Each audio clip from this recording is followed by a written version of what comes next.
In this video, we'll be talking about world bosses, where they are, and what purpose they serve. World bosses are gigantic enemies that are fought with other players in Sanctuary. There are currently 3 bosses: Ashava the Pestilent, Avarice the Gold Cursed, and Wandering Death.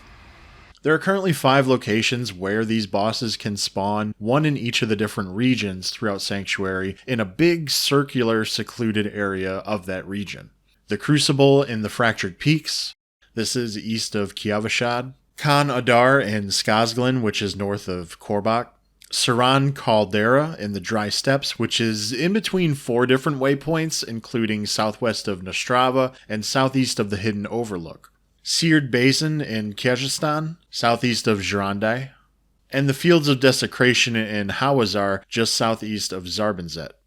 These locations will show up on the map 30 minutes before the event starts, only if you have completed the campaign. Although you still can participate in these events, even if you haven't completed the campaign, you'll just need to use a world boss tracker. I currently use Diablo 4.life, which I'll link in the description. The bosses can spawn in 2 or 2.5 hour windows, and they only occur every 5 to 8 hours, making it so that there are only 3 or 4 world boss events a day. Blizzard hasn't released any data on when these events happen. Everyone has just been using data points from experience. What this means is that on average, there are 4 different times when a world boss will spawn. These times are all in the Eastern time zone. The windows are between 12:30 p.m. and 2:30 p.m., between 6:30 p.m. and 8:30 p.m., between 12:30 a.m. and 2:30 a.m., and between 6:30 a.m. and 8:30 a.m.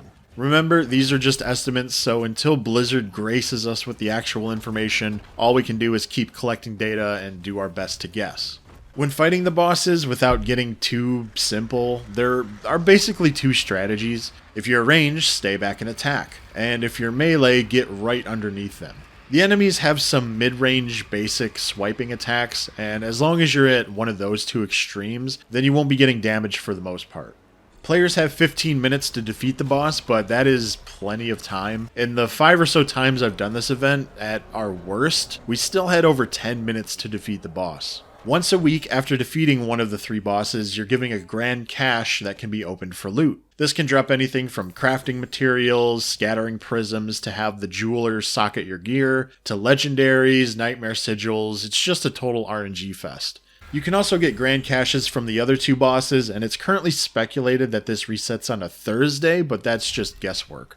The boss themselves can drop sacred unique items, which I actually got very lucky because they dropped a Blood Artisan's Cuirass, which is a vital armor piece needed for a Bone Spirit build. So good items can drop, it's just like everything else, it comes down to RNG.